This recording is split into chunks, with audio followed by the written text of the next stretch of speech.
You are welcome to another lesson on basic electronics. In this lesson, we are going to concentrate solely on transistors, what they are, what they do, and the way they operate. A transistor is an electronic component that can be used as an amplifier or switch of electric current. Transistors help to amplify, control, and generate electric signals within an electronic circuit. Transistors are usually made of semiconductor materials. This means they have half the properties of normal conductor materials and also have some of the properties of insulators. We can find transistors in many electronic devices such as calculators, radio sets, television sets, computers, and many more. A typical transistor has three main parts. These are the collector, the emitter, and the base. We have two main types of transistors. These are NPN transistors and PNP transistors. Let's take a look at each of these transistors and see how they operate. We start with NPN transistors. An NPN transistor is a transistor that has a thin layer of P-type semiconductor sandwiched between two N-type semiconductors. The P-type in the middle is considered as the base, which lies between the collector and emitter of electric current. This means the P-type semiconductor has two junctions, one on the left and another on the right, where it makes contact with the N-type semiconductors. These are called the PN junctions. Let's see how the NPN transistor operates.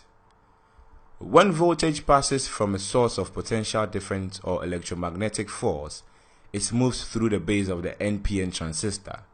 The base has more positive charges and therefore able to pull more of the electrical charges or electrons from the negative emitter. It then passes it to the collector, which has more positive charges than the base. This creates an electric current in the circuit. Let's now look at the second one, which is the PNP transistor.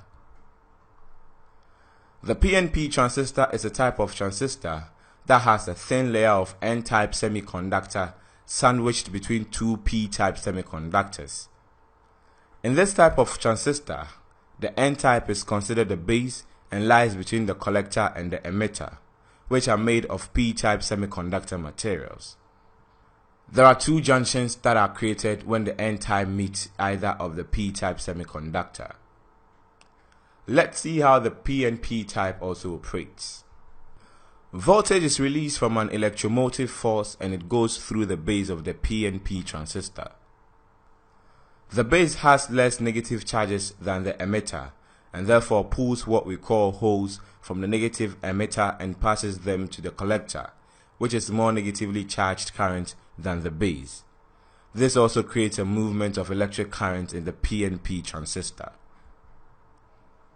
Let's look at the common characteristics of transistors.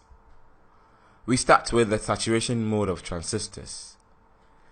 The saturation mode is referred to as the on mode of a transistor. During this mode, the transistor acts like a short circuit between the collector and the emitter. In the saturation mode, both diodes in the transistor are forward biased. This is when voltage between the base and the emitter is greater than zero. In other words, the voltage at the base must be higher than the voltage at the emitter and the voltage of the collector. We then have a different mode known as the cut-off mode. The cut-off mode refers to the off mode of the transistor. During this cut-off mode, there is no current at the collector. In the cut-off mode, the voltage at the base must be less than the sum of the voltages of the emitter and the collector. We also have the active mode. In the active mode, the voltage at the base must be less than the voltage at the collector but greater than the voltage of the emitter.